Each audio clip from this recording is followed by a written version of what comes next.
Představte si místo tak děsivé, že bylo postaveno jen proto, aby zastavilo temné síly. Hrad Houska, záhadná pevnost nad propastí, o níž se říká, že je branou do pekla. Co se zde skrývá? Proč se mu vyhýbaly armády, ale přitahoval německé vojáky za druhé světové války? Odhalte tajemství jednoho z nejzáhadnějších míst v Česku. Hrad Houska byl postaven ve 13. století za vlády Přemysla Otakara II. Na rozdíl od jiných hradů nestojí na strategickém místě, nenachází se u obchodních cest ani na hranicích. Proč tedy vznikl právě zde? Podle legendy byl hrad postaven přímo nad přírodní propastí, kterou místní obyvatelé považovali za bránu do pekla. Propast byla údajně tak hluboká, že nebylo možné vidět její dno. Lidé věřili, že z ní vycházejí démonické bytosti a podivné zvuky, které děsily okolní vesnice.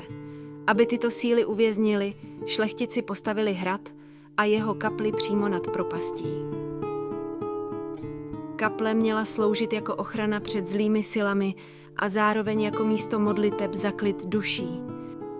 Jedna z nejznámějších pověstí spojených s hradem Houska vypráví o pokusu zjistit, co se skrývá v propasti. Místní šlechtici nabídli odsouzencům na smrt možnost získat svobodu výměnou za to, že se nechají spustit dolů a popíší, co tam viděli. Jeden z odsouzených nabídku přijal. Byl spuštěn dolů na laně, ale když ho vytáhli zpět, nebyl stejný. Jeho tvář byla skřivená hrůzou a jeho oči byly plné děsu. Křičel o démonických bytostech a hrůzách, které viděl v temnotě propasti. Zemřel několik dní poté na neznámou nemoc. Nikdo další už se o možnost získat svou svobodu nepřihlásil. Tento příběh dodnes vyvolává mrazení v zádech a přispívá k pověsti Housky jako místa s nadpřirozenou energií. Historie Housky však zahrnuje i temné kapitoly moderních dějin. Během druhé světové války byl hrad zkonfiskován německými vojáky a stal se sídlem oblastního štábu SS. Objekt dostal krycí název Burgund II a sloužil jako úložiště cenných materiálů. Byly sem převezeny knihy z knihoven v Hamburku a Berlíně, které chtěli Němci uchránit před bombardováním spojenců. Mezi těmito materiály byly i židovské a zednářské knihy, které po válce převzalo Pražské židovské muzeum. Nacisté byli známí svým zájmem o okultismus, což se týkalo i Housky. Některé zdroje naznačují, že zde probíhaly pokusy s černou magií a okultní rituály. Ačkoliv důkazy nejsou jednoznačné, propojení legend o bráně do pekla se zájmem SS činí toto místo ještě tajemnějším. V roce 1943 dorazila na hrad Houska skupina nacistických důstojníků vedená tajemným mužem jménem Wilhelm Kraus, který byl známý svou posedlostí okultismem. Kraus byl členem Ahnenerbe a věřil, že hrad skrývá klíč k ovládnutí démonických sil.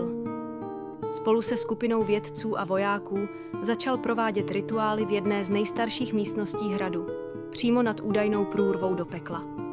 Jedné noci se rozhodli provést takzvaný černý rituál, při kterém obětovali několik zvířat a recitovali starodávné texty nalezené v židovských knihách, které na hradě skladovali. Podle svědectví jednoho z vojáků, který později uprchl, se během rituálu začaly dít nevysvětlitelné věci. Místnost naplnila podivná energie.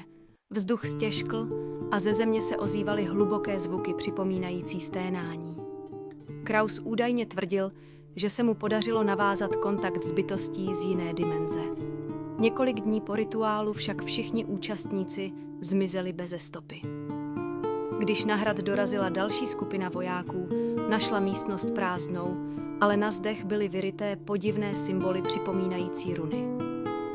Po válce hrad postupně chátral, až do jeho osudu zasáhla komunistická éra. V nedaleké obci Hamr na jezeře probíhala těžba uranu pod dohledem Rudé armády. Radioaktivita se podzemními prameny dostala až k Housce, což znemožnilo její využití jako sanatoria pro zaměstnance továrny. Po revoluci byl hrad navrácen v restituci a poprvé otevřen veřejnosti. Houska je dodnes považována za jedno z nejstrašidelnějších míst v Česku. Návštěvníci často hlásí podivné zážitky, slyší kroky v prázdných chodbách, cítí náhlý chlad nebo mají pocit, že jsou sledováni. Někteří dokonce tvrdí, že viděli přízraky nebo slyšeli podivné hlasy. Kaple na Housce je považována za ohnisko paranormálních aktivit. Fresky na jejich stěnách zobrazují neobvyklé motivy, například ženskou postavu s křídly a ocasem, což je spojováno s okultismem nebo starými pohanskými vírami.